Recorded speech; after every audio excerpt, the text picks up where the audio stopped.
पुराने समय की बात है। एक जंगल में बहुत बड़ा बरगद का पेड़ था। उस पेड़ पर बहुत सारे कबूतर रहते। वे जंगल में घूम घूम कर भोजन की तलाश करते और अपना पेट भरते। उन सभी कबूतरों में एक बूढ़ा कबूतर भी था। बूढ़ा कबूतर बहुत ही समझदार था, इसलिए सभी कबूतर उसकी बात मानते।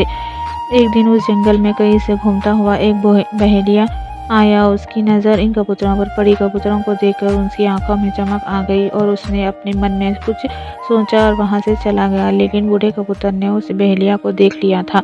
दूसरे दिन भरी दोपहर में सभी कबूतर पेड़ पर आराम कर रहे थे। उस दिन भी बहेलिया फिर आया और उसने देखा कि गर्मी की वजह से सभी कबूतर पेड़ पर आराम कर रहे हैं। उसने बरगद के पेड़ नीचे जाल बिछाकर उस पर कुछ दाने बिखेर दिए और दूसरे पेड़ के पीछे छुप गया।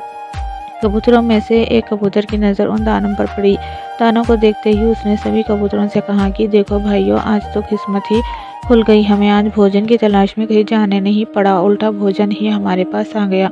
चलो चलकर मजे से भोजन करते हैं। गर्मी से बेहाल और भूख से परेशान कबूतर जैसे ही नीचे उतरने लगे, बूढ़े कबूतर ने उन्हें रोका, लेकिन किसी ने भी उसकी बात नहीं मानी और नीचे जाकर दाना चुगने लगे।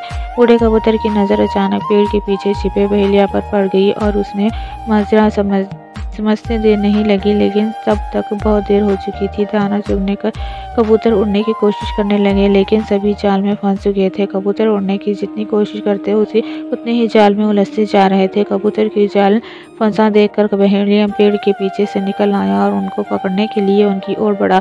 ये देखकर सभी कबूतर डर गए और बूढ़े कबूतर से मदद की गुहार करने लगे। तब बूढ़ा कबूतर कुछ सोचने लगा और बोला कि जब मैं कहूँ तब सभी एक साथ उड़ने की कोशिश करेंगे और उड़कर सभी मेरे पीछे चलेंगे। कबूतर कहने लगे कि हम जाल में फंसे हैं, कैसे उड़ पाएंगे। इस पर बूढ़े कबूतर ने कहा कि सभी एक साथ कोशिश करेंगे तो उड़ पाएंगे।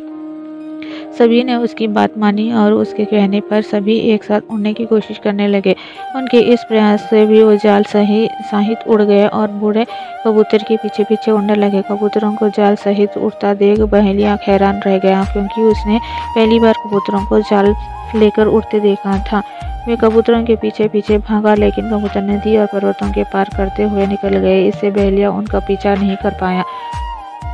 इधर बूढ़ा कबूतर जाल में फंसे कबूतरों को एक पहाड़ी पर ले गया, जहां उसका एक चूहा मित्र रहता था। बूढ़े कबूतर को आता देख उसकी खुशी का ठिकाना नहीं रहा, लेकिन जब वे बूढ़े कबूतर के सारा किस्सा सुनाया तो उसे दुख भी हुआ। उसने कहा कि मित्र, चिंता मत करो, मैं अभी अपने दांतों से जाल को काट देता हूँ। उसने अपने दांतों से जाल को काट कर भी सभी कबूतरों को आज़ाद कर दिया। कबूतरों की खुशी का ठिकाना नहीं रहा। सभी ने चूहे को धन्यवाद दिया और बूढ़े कबूतर से क्षमा मांगी। इस कहानी से ये सीख मिलती है कि एकता में ही ताकत होती है और हमें हमेशा बड़ों की बात माननी चाहिए।